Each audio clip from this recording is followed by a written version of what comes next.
আজকে আমি আয়কর আইনজীবীর আবেদন ফর্ম অনলাইনে কিভাবে পূরণ করতে হয় সেই প্রসেসটাই দেখাবো। তো চলুন আমরা প্র্যাকটিক্যালি দেখি। তার আগে ছোট্ট একটা রিকোয়েস্ট করি, যদি আপনি আমার চ্যানেলে নতুন এসে থাকেন তাহলে দয়া করে আমার চ্যানেলটা সাবস্ক্রাইব করবেন, পাশে থাকা বেল বাটনটা ক্লিক করে রাখবেন লেটেস্ট ভিডিও সবার আগে পাওয়ার জন্য। আর যারা সাবস্ক্রাইব করেছেন তাদের সবাইকে ধন্যবাদ। সাথেই থাকবেন, ফিরে আসছি ছোট্ট একটু পর।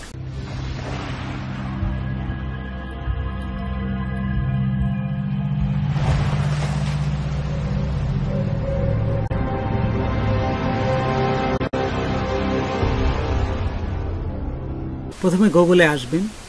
গুগলে আসার পরে bcsta.telecom.com BD,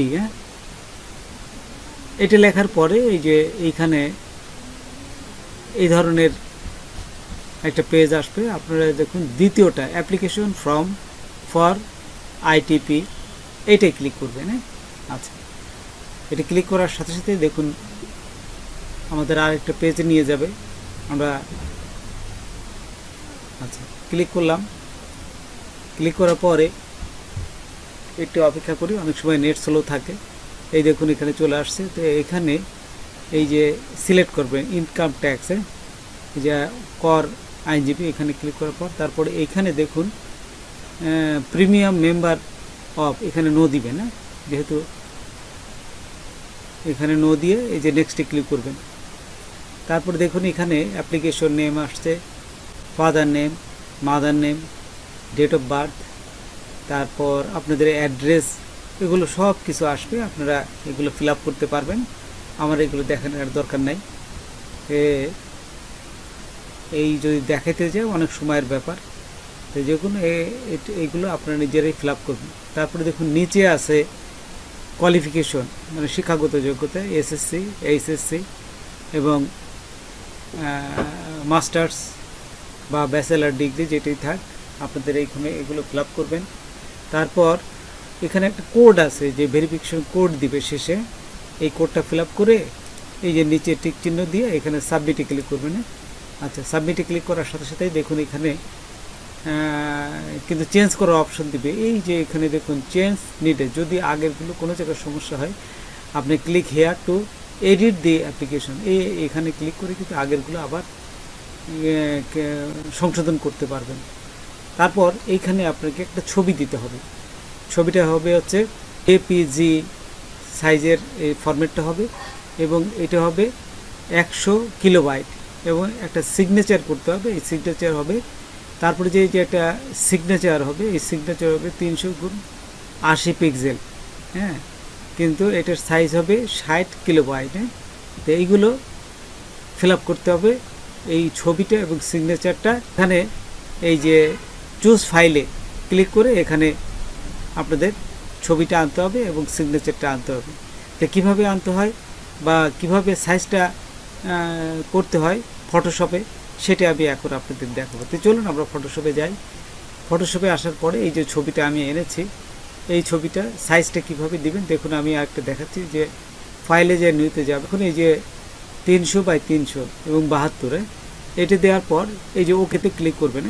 ওকেতে ক্লিক করার সাথে সাথেই দেখুন আপনার যে ছবির সাইজটা, এই যে এখানে 300x300, এই ছবির সাইজটা হয়ে যাবে। আচ্ছা, হওয়ার পরে আমি এই যে সিগনেচারের সাইজটা দিলাম 300x80, তো এখানে এই যে সিগনেচারের সাইজটা চলে আসলো। তো আমার যে সিগনেচারটা আমি আগে স্ক্যান করে রেখেছি, ওইটা এখানে নিয়ে আসবো। দেখুন এই যে এখান থেকে নিয়ে এই যে সিগনেচারটা নিয়ে আসলাম। তো নিয়ে আসার পর এটা সাইজ করে নেবেন। এই যে এখানে দেখুন সাইজ করে নিতে হবে।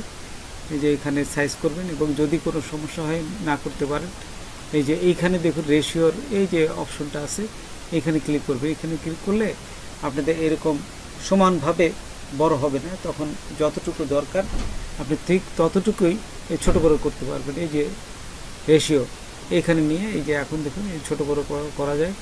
আপনি এটা ঠিক যতটুকু দরকার ততটুকু নেবেন। নেওয়ার পর এখানে এই যে মুভ টুল দিয়ে এটা টেনে আপনি উপরে উঠাই দেবেন। এই যে মুভ টুল দিলাম, এই যে মুভ টুল নিয়ে এখানে এন্টার দিবেন। তারপর মুভ টুল ধরবেন, ধরে আমরা এটিকে টেনে আমি দেখুন এই যে পরের এই যে এখানে যে সাইজটা করেছিলাম এখানে নিয়ে আসলাম। তারপর কন্ট্রোল টি দিবে না, কন্ট্রোল টি দিলে এই টেনে ছোট বড় করা যাচ্ছে। এই যে দেখুন যে টেনে আমি ছোট বড় করলাম এবং শিফট চেপে ধরে শিফট ধরি। তারপর কিভাবে সেভ করতে হয় সেই প্রসেসটা আমি আপনাদের দেখাই। এই যে এটা কিভাবে সেভ করতে হয়, তো প্রথমে ফাইলে যাবেন, ফাইলে যাই সেভ অ্যাজে যাবেন। সেভ অ্যাজে যাওয়ার পর এইখানে দেখুন এই যে ফটোশপ থাকে, আপনি এখান থেকে যে ফটোশপ আছে আপনারা এখান থেকে সিলেক্ট করবেন জেপিইজি। এই যে এখান থেকে দেখুন জেপিইজি সিলেক্ট করলাম। তারপরে এই যে ডেস্কটপে যায় একটা নাম দিবেন। তো দেখুন আমি এখানে নাম দিচ্ছি সিগনেচার। এই সিগনেচার দিয়ে একটা নাম দিলাম, যার নামে করছি তার নামটা দিলাম, দিয়ে এই যে সেভে ক্লিক করলাম। সেভে ক্লিক করার পর এখানে কিন্তু সাইজ দেখাবে, এই যে কত সাইজ আছে দেখুন। এই যে সিগনেচারের যে সাইজ এখানে মাত্র 26 আসছে, কিন্তু আমাদের কিন্তু সাইজটা দিতে বলছে ম্যাক্সিমাম 60 হতে হবে, তার বেশি কিন্তু করা যাবে না। তাই আমাদের অনেক ছোটোই আছে, আমাদের দেখুন অনেক ছোটো আছে, এই জন্য কোনো সমস্যা হবে না। তাই আমরা এটা নিয়ে এই যে এটা হওয়ার পরে আমরা ওকেতে ক্লিক করলাম। আচ্ছা, এখন দেখুন ছবিটাও আমি আপনাদের কত কিলোবাইট হয় এবং কিভাবে সেভ করতে হয় এই ছবিটাও আমি দেখা দিচ্ছি। প্রথমে আবার সেম নিয়মে এই যে ফাইলে যাবেন, সেভ এজে ক্লিক করবেন, তারপরে এখান থেকে এই যে ফটোশপের এখান থেকে জেপিইজি দেবেন। এই যে দেখুন এখানে দিলাম, দেওয়ার পর এখান থেকে একটা নাম দিবেন। ডেস্কটপের নাম যে নামে সেভ করবেন ঠিক সেই নামটা ডেস্কটপে দিবেন। দেখুন আমি এই পিকচার নামে দিচ্ছি, পিকচার দিয়ে যার নামে তার নামটা দিলাম, দিয়ে এই যে সেভে ক্লিক করলাম। সেভে ক্লিক করার সাথে সাথেই এটাও যে দেখুন সেভ হয়ে যাবে এবং কত সাইজে কিন্তু এখানে দেখাচ্ছে। এই যে 32 দেখছেন, আমাদের কিন্তু ওইখানে আমরা দেখে আসি আমাদের সাইজটা কত তারা করতে বলছে, ম্যাক্সিমাম 100। এই দেখুন 100 কিলোবাইটে, আমরা এখানে অনেক কম আছে, 32 34 আছে। হ্যাঁ, তো এইরকম একটু বাড়াতেও পারেন যদি মনে করেন। তারপরে ওকেতে ক্লিক করার সাথে সাথে এটা কিন্তু সেভ হয়ে যাবে। আচ্ছা, এখন এই ছবি এবং সিগনেচার এই যে চুজ ফাইলে ক্লিক করে আমি এই দুটোকে এখানে নিয়ে আসলাম। নিয়ে আসার পর আপনারা কী করবেন, এখানে যে বাম পাশে দেখুন টিক চিহ্ন দিয়ে সাবমিটে ক্লিক করবেন। সাবমিটে ক্লিক করার সাথে সাথেই আমাদের এটা কিন্তু সাবমিট হয়ে যাবে। এই যে টিক চিহ্ন দিয়ে সাবমিটে ক্লিক করলাম, এই দেখুন সাবমিট হয়ে গেছে। আচ্ছা, সাবমিট হওয়ার পরে আপনি এখান থেকে পুরা জিনিসটা এই যে আমি দেখতে পারবেন। তারপরে এখান থেকে আপনারা এই যে টেলিটকে কিন্তু টাকা দিতে হবে। হ্যাঁ, কত টাকা পেমেন্ট করবেন এখানে সব কিছু দেওয়া আছে। তারপরে এটা যদি ডাউনলোড করতে চান তাহলে ডাউনলোড করতে পারবেন, আবার যদি সেভ করতে চান তাহলেও এটি কিন্তু সেভও করে রাখতে পারবেন। তো সেভ করতে গেলে কি করবেন, যে দেখুন এখানে কন্ট্রোল পি দিবেন।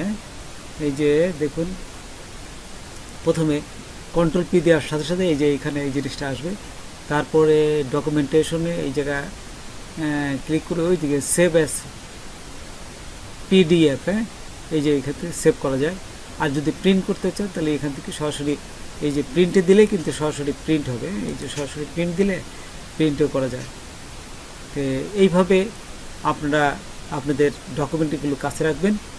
তো বন্ধুরা, আজকে এ পর্যন্তই। নতুন কোনো ভিডিও নিয়ে আবার আপনাদের সাথে হাজির হব। যদি আমার ভিডিওটা আপনাদের ভালো লাগে বা কোনো উপকার আসে তবে অবশ্যই সাবস্ক্রাইব করবেন আর বন্ধুদের মধ্যে শেয়ার করবেন। ধন্যবাদ সবাইকে, আল্লাহ হাফেজ।